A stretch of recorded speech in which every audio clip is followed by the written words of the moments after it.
Perfuração, extração, polimento. São muitos os processos necessários para extrair minério.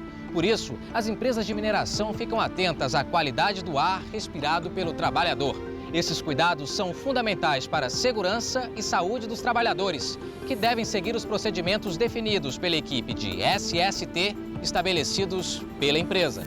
No programa de hoje você vai ver como desenvolver um programa de proteção respiratória, conhecido como PPR. Exemplos de respiradores adequados para cada ambiente. E alguns cursos e treinamentos mais importantes para manter toda a equipe segura e saudável. Para proteger a saúde dos trabalhadores, o Ministério do Trabalho, através da Instrução Normativa 01, exige que toda empresa que tenha processos que geram poeira crie seu próprio programa de proteção respiratória.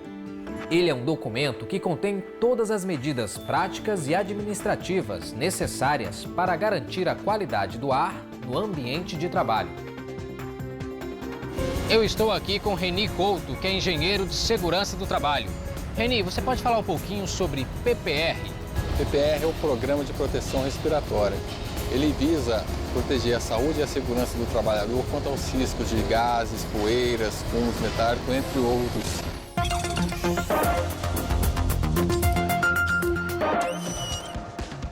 Você, trabalhador, deve seguir as orientações definidas pela equipe de segurança e saúde no trabalho da sua empresa, como, por exemplo, usar os equipamentos de proteção respiratória. Para serem eficientes, esses equipamentos precisam cobrir, no mínimo, a boca e o nariz. Mas alguns modelos cobrem o rosto todo, inclusive a região dos olhos. Eles são obrigatórios em lugares com maior exposição a aerodispersóides. Para saber quais respiradores serão necessários, é preciso consultar um especialista. Ele vai avaliar as características dos diferentes ambientes da mineradora. A avaliação é quantitativa, feita a partir da identificação dos agentes presentes nos ambientes de trabalho. Deve ser feita por grupo homogêneo de exposição, um grupo de trabalhadores que esteja em exposição semelhante, de forma que as amostras sejam representativas.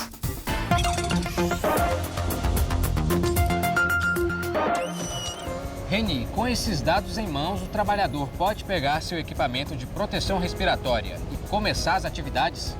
Não, ele tem que passar pelos exames específicos previstos no PCMSO, exames pelo qual ficam arquivados num período de 30 anos, e nesse exame consta se ele vai ter algum problema ou não em que possa impedi-lo de ir para a atividade que tem o risco de poeiras, fumos metálicos, vapores orgânicos, entre outros.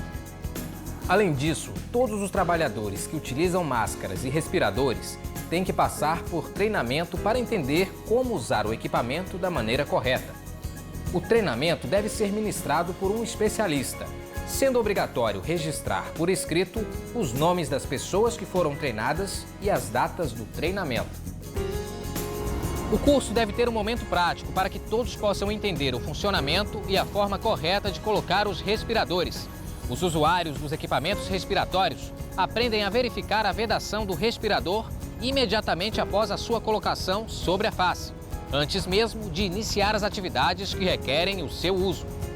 Os ensaios de vedação devem ser realizados com pressão positiva e pressão negativa. Eles variam de acordo com o equipamento.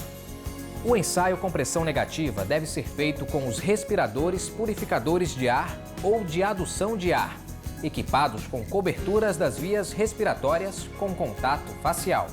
Para fazer o ensaio, feche completamente as aberturas de entrada de ar com a palma da mão, ou pela colocação de um selo na entrada do filtro químico ou mecânico, ou ainda bloqueando a mangueira.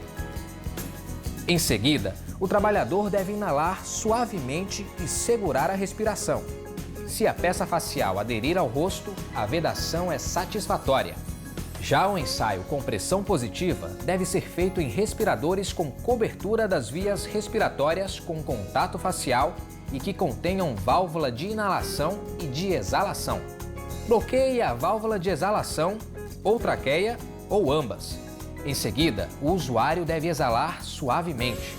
Se o trabalhador sentir ligeira pressão dentro do respirador e não conseguir detectar nenhuma fuga de ar na zona de vedação entre a peça facial e o rosto, é porque a vedação está correta. Nos dois tipos de ensaio, se a vedação não for satisfatória, é preciso ajustar o respirador e repetir a operação. E atenção com a barba, porque ela pode atrapalhar a vedação. Os cursos e treinamentos precisam ser adequados à necessidade de proteção respiratória de cada equipe e devem ser repetidos, no mínimo, a cada 12 meses. Um ano também é o intervalo mínimo necessário para que os usuários de equipamentos de proteção respiratória sejam submetidos aos ensaios de vedação. Eles verificam se o respirador usado continua satisfatório. Porém, os filtros devem ser trocados sempre que necessário. Estes ensaios são realizados em ambientes livres de qualquer contaminante e precisam ser registrados. Os ensaios de vedação também devem ser feitos sempre que houver alteração no peso do trabalhador em mais de 10%, no caso de aparecimento de cicatrizes na área de vedação, alteração da arcada dentária, entre outros motivos.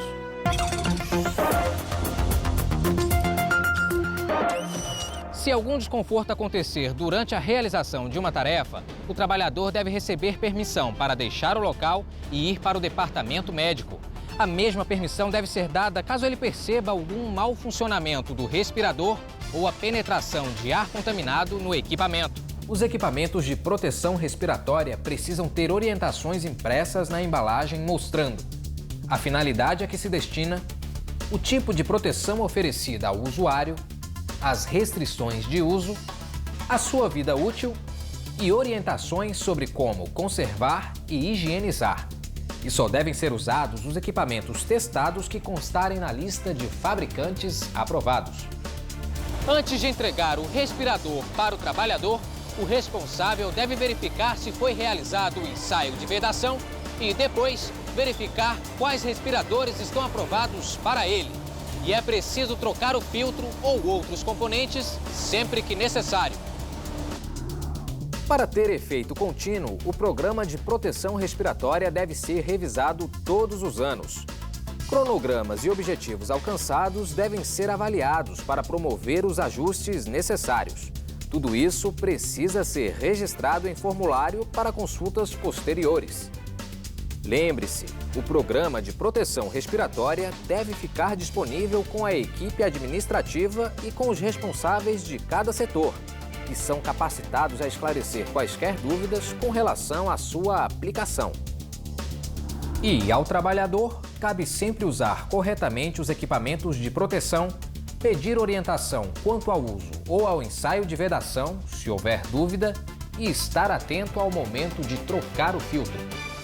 Hoje você viu o passo a passo para criar um programa de proteção respiratória, os diferentes tipos de ensaio de vedação, os respiradores adequados para cada ambiente e por que os cursos e treinamentos são tão importantes para manter a equipe segura e saudável. Espero que tenha aprendido bastante com o programa de hoje. Agora é só aplicar tudo o que viu no seu dia a dia de trabalho. Até o próximo programa.